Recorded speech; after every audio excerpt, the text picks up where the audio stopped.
असम में 126 सीटों के लिए 27 मार्च से 6 अप्रैल के बीच 3 चरणों में चुनाव होंगे।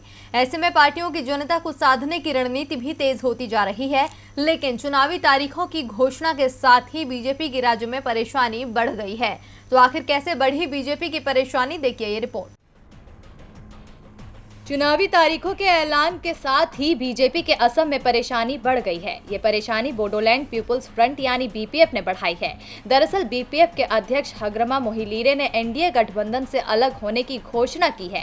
साथ ही उन्होंने ये भी ऐलान किया है कि असम में बीपीएफ अब कांग्रेस के साथ मिलकर चुनाव लड़ेगी। बता दें कि राज्य में कांग्रेस का पहले से ही 5 पार्टियों के साथ गठबंधन है और इस गठबंधन में बदरुद्दीन अजमल की all India United democratic front यानी एआईयूडीएफ, सीपीआई, सीपीएम, सीपीआई-एमएल और आंचलिक गण मोर्चा यानी एजीएम शामिल है।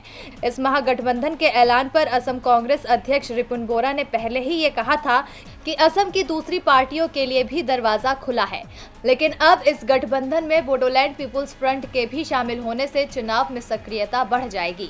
वहीं विधानसभा चुनाव 2016 की अगर बात करें तो तब कांग्रेस के पास 20 सीटें थी। इसके साथ ही एआईयूडीएफ के पास 14, बीजेपी के पास 60, असम गण संग्राम परिषद के पास 13, निर्दलीय 1, तो वहीं बोडोलैंड पीपुल्स फ्रंट के पास 12 सीटें थी। पिछला चुनाव बोडोलैंड पीपुल्स फ्रंट ने बीजेपी के साथ मिलकर चुनाव लड़ा था, लेकिन अब मोहिलीरे ने अपने ट्विटर अकाउंट से इसकी घोषणा करते हुए ये साफ कर दिया है कि बीपीएफ बीजेपी के साथ दोस्ती नहीं रखेगी। अब बीपीएफ के इस फैसले के बाद बीजेपी के राज्य में चिंता बढ़ना तय माना जा रहा है। ऐसे में अब 7 पार्टियों के इस महागठबंधन को चुनाव में कितना फायदा मिलेगा, ये तो 2 मई को नतीजे आने के बाद ही पता चलेगा। टीवी लाइव की रिपोर्ट।